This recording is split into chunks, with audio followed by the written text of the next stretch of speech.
সকাল সুপ্ৰভাত। মই এতে গা পা ধুই পূজাৰ ফুলখিনি তুলি আনি আছো বাৰু পূজা কৰিম। এই যে পূজা কৰি আছো মই। কি দেখাম আপোনালোকক? কোৱাৰ্টাৰৰ ৰুম, সৰু সৰু দুটা ৰুম। পূজা কৰাৰ মোৰ ঠাইয়ে নাই, থিয় হৈয়ে মই পূজা কৰোঁ। কিবা কৰি আৰু বহুত কষ্টকৰ জীৱন কোৱাৰ্টাৰত থকা।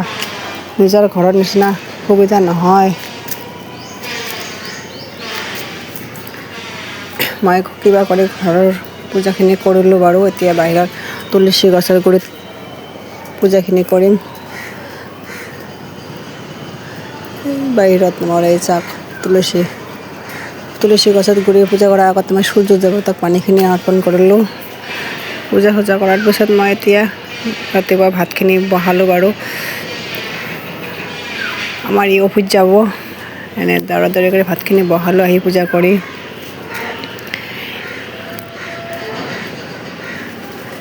তাৰ কাৰণে মই ভাতখিনি ৰেডি কৰি আছোঁ, খাই বৈ অফিচ যাব।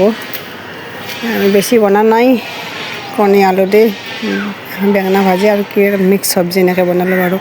তাক খাব দি মই এইফালে আৰু বাকী কাম কৰি আছোঁ। এইফালে এই যিখন মানে লাহে লাহে মুচিব লাগে, টাইলছ নহয় এইখন ৱালপেপাৰহে, সেইকাৰণে ভালকৈ লগোৱা হোৱা নাই।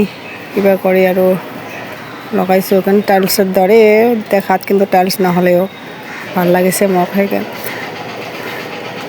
গোটেই ঘৰতে ইফালে সিফালে মোচা কচা কৰিলোঁ বাৰু মই। আমাৰ কোৱাৰ্টাৰৰ ঘৰটো চাৰিওফালে ৰাস্তা বহুত ধূলি হৈ থাকে। চাফ চুতৰ কৰি তাত নোপোৱা হৈ যাওঁ মই। কথা কওঁতে মই ইফালে হৈয়ে গ'ল।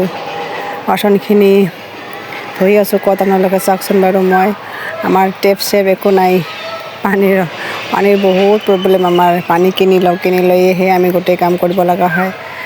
আমাৰ বহুত অসুবিধা, কোৱাৰ্টাৰত থাকোঁ, কষ্টকৰ জীৱন। অলপো সুবিধা নাই, ৰুমৰো সুবিধা নাই, পানীৰো সুবিধা নাই। পানী কিনি লৈহে ব্যৱহাৰ কৰোঁ। এই যে ডাঙৰ চেণ্টেক্সত পানী ভৰাই থৈ দিওঁ। মানুহজন খাই বৈ এতিয়া অফিচ যাব ওলালেকে বাৰু। মানুহজন যোৱাৰ পিছত মই এইফালে ঘৰৰ যিখিনি আৰু বাকী কাম থাকে কৰি আছোঁ। কাপোৰবিলাক চিজিল কৰি আছোঁ। চিজিল কৰিলেও চিজিল নহয়, ল'ৰা ছোৱালী দুটাকে মানে অলপ এতিয়া সৰু হৈ আছে না, অলপ মানে খেলি মেলি কৰি থৈ দিয়ে। তথাপিও মই চেষ্টা কৰোঁ চিজিল কৰি ৰাখিবৰ কাৰণে। সৰু সৰু ৰুম কি চিজিল কৰিম, চিজিলেই নহয়। এই মোৰ কোৱাৰ্টাৰত লাইফ বহুত কষ্টকৰ।